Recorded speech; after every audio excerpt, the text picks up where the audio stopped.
O presidente Fernando Henrique Cardoso, em entrevista ontem ao programa Roda Viva da TV Cultura, disse que o PSDB precisa fazer uma autocrítica, aspas, para a FHC.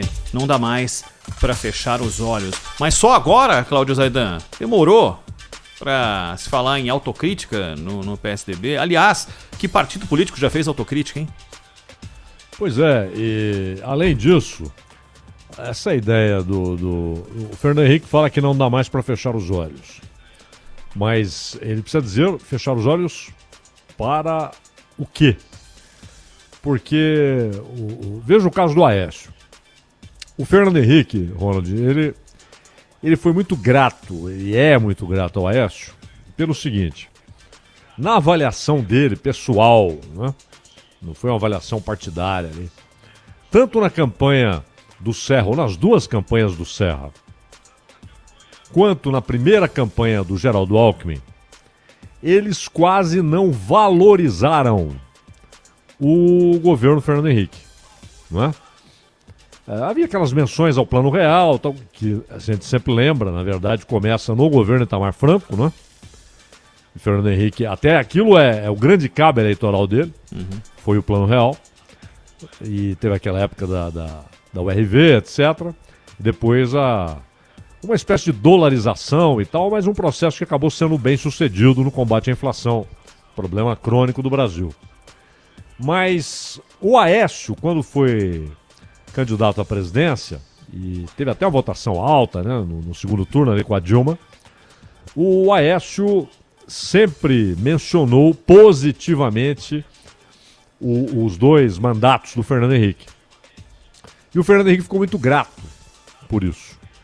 E sempre teve uma palavra simpática em relação ao Aécio. E ficou meio constrangido, né, na hora de comentar as denúncias que foram feitas contra o então senador, hoje deputado federal, Aécio Neves. Esse é um ponto.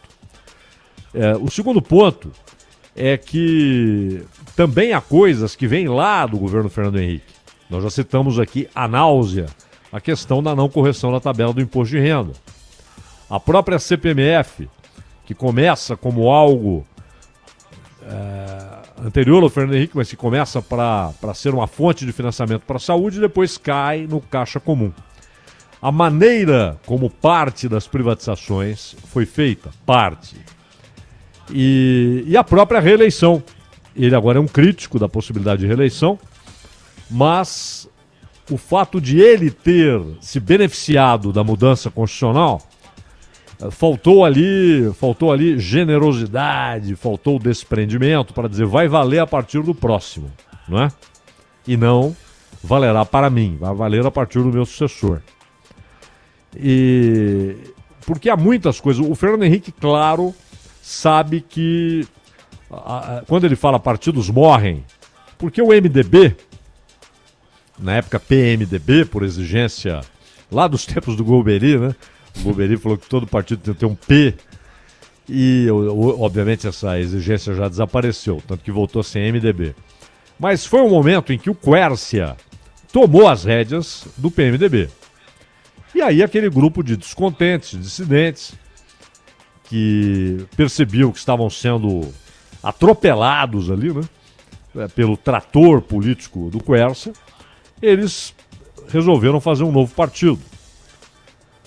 E tanto que o Fernando Henrique nega que houve convicção de colocar Partido da Social-Democracia Brasileira. E muita gente enxergava até que ele era o responsável por este nome, porque ele sempre se identificou com a social-democracia, como sociólogo. O Fernando Henrique é um sociólogo, um acadêmico, intelectual. Mas não, eu acho que o ano passado, retrasado, ele desfez esse mito dizendo o seguinte: na verdade o que eles queriam era uma sigla, uma coisa sonora que remetesse a PMDB, né? PSDB. E aí colocaram o Partido da Social-Democracia Brasileira. Porque o MDB teve uma alta popularidade em 86 com o Cruzado e depois elegeu 500 governadores, né? Obviamente, estamos aqui usando uma figura de linguagem. Mais Mas sonoro, foi uma- mais sonoro do que conceito, né, Zé? É o nome. Mais sonoro do que conceito. Em 88 é fundado o partido. Ele, o Richa, Franco Montoro, não é? E José Serra, Geraldo Alckmin, que estava lá na origem, então desconhecido ainda, ele se torna conhecido pelas mãos do Mário Covas, que era outra figura importante na fundação do PSDB, o Mário Covas. E que tinha uma posição mais à esquerda em relação, por exemplo, em relação ao Serra, em relação ao próprio Fernando Henrique. Mas o... Então, hoje ele fala na possibilidade do partido... que partidos morrem, ele diz, ou na possibilidade de outros partidos surgirem de dissidências do PSDB, porque há um descontentamento, porque hoje quem tomou as rédeas do partido é o Dória. O Dória tomou as rédeas do partido, né? E inclusive com críticas, quando ele fala em novo PSDB, essa expressão foi usada pelo Dória várias vezes. Até perguntamos uma vez ao Bruno Covas se isso não o incomodava, né? Porque, afinal de contas, quando se fala em velho PSDB, você fala também em Mário Covas. E o Bruno até disse que não era um recado para o Mário Covas, mas para outros nomes do PSDB. E o Dória assumiu aquilo, o Dória que enfrentou forte resistência interna no PSDB, forte resistência interna, inclusive para ser candidato a prefeito, quando o Alckmin o traz pelas mãos, e houve inclusive processo na justiça contra a candidatura do Dória, dizendo que ele usou poder econômico para ganhar as prévias do PSDB. Mas aí ele ganhou em primeiro turno a eleição para prefeito e tal, tentou ser candidato a presidente, e o que levou ao rompimento silencioso, porque o Alckmin é assim, mas o Dória tomou conta do partido. Pelo menos grande parte do partido. Você tem algumas outras lideranças, mas dificilmente o PSDB hoje toma alguma posição que contrarie o Dória. Por isso o Fernando Henrique fala muitas vezes com alguma nostalgia do PSDB original e do que ele se tornou. Agora, outras questões a serem resolvidas, né? Veja que, nesse momento, por exemplo, a Lava Jato apresenta nova denúncia contra o Paulo Preto, né? E a Força Tarefa denunciou o Paulo Vieira de Souza, que é conhecido como Paulo Preto, e também denunciou o Mário Rodrigues Júnior. Ambos foram diretores da Dersa e outras 3 pessoas.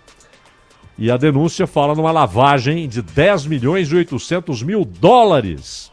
Pelo câmbio atual dá uns 60 milhões e 700 mil reais. Em propinas que teriam sido recebidas no âmbito de obras viárias realizadas nas gestões de Alckmin e Serra, no governo de São Paulo. E os ex-governadores não são alvos desta denúncia. Houve outras contra ambos, né? Então, de fato, há muitas coisas a serem debatidas internamente pelo PSDB, ou, como propôs o Fernando Henrique, debatidas internamente, porém publicamente, né? Com conclusões desse debate expostas ao público. Agora, ele fala em autocrítica, etc., mas não cita exatamente quais os temas devem ser mote de debates internos no PSDB, Ronald.